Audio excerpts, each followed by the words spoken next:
Sabina, forgive me for my unclarity, this is a rather spontaneous question. I have a friend, she's an atheist, and on our endless debates on the existence of God and all that we talk about, she has two claims, she makes two claims. When I pose her with the question of what the Quran says in terms of the existence of the universe and the world and how it states many facts, she turns around and she says, well, that knowledge was not just for the Quran, it actually existed before the Quran. There's scriptures, there is books before the Quran was even written, detailing information about the universe. So it's not just this knowledge that is superior to the Quran. What do I say back to that? Is she lying? Do scriptures exist? I mean, I have ignorance myself, but, you know, is this knowledge, like, was this available before the Quran was written? And secondly, another claim she makes is that I give the analogy of, you know, you have something in creation, who knows it? You know, the Creator will know about everything about it. And I talk about, you know, if there is no God, how can we possibly exist if you keep on going further and further and further and back? There's no end, and if there's no end, how do we exist? But then she says, well, from a religious point of view, you say, well, God is the end. Well, I say as an atheist, who says God is the end? Who created God? That's my question. Thank you. Sister has posed two questions which are again common. The first question is that all the things mentioned in the Quran were already present before.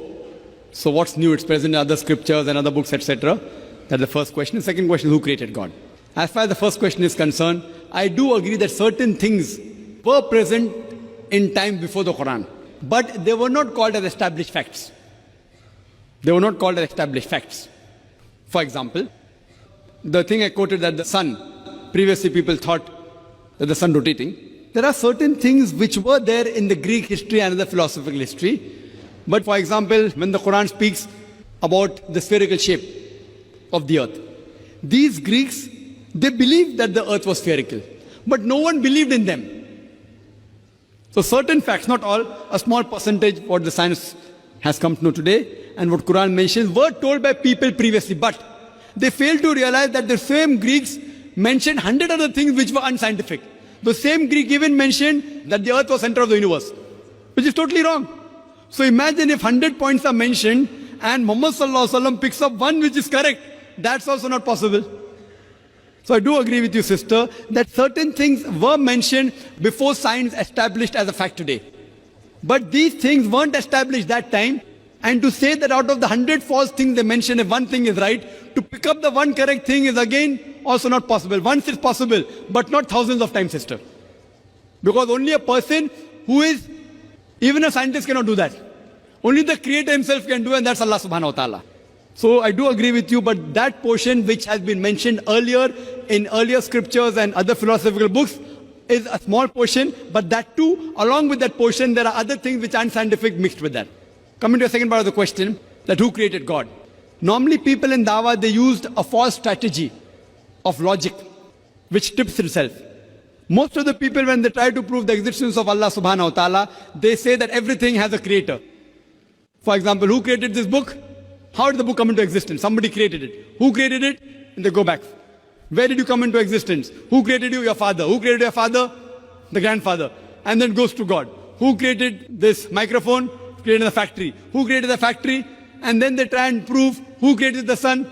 God. Who created the moon? So based on this, they try and prove that everything has a creator, which according to me is a wrong logic. In my strategy, what I spoke today, I never said everything has a creator. That is the atheist who told me that the first person who will tell about the mechanism of this thing is the creator. I never said that. I say every created thing has a creator. But by definition, Almighty God is uncreated. It is like there's a person, suppose my friend, he comes and tells me that my brother John was admitted in the hospital. He gave birth to a baby. Was it a girl or a boy? Can you guess, sister? Was it a girl or a boy?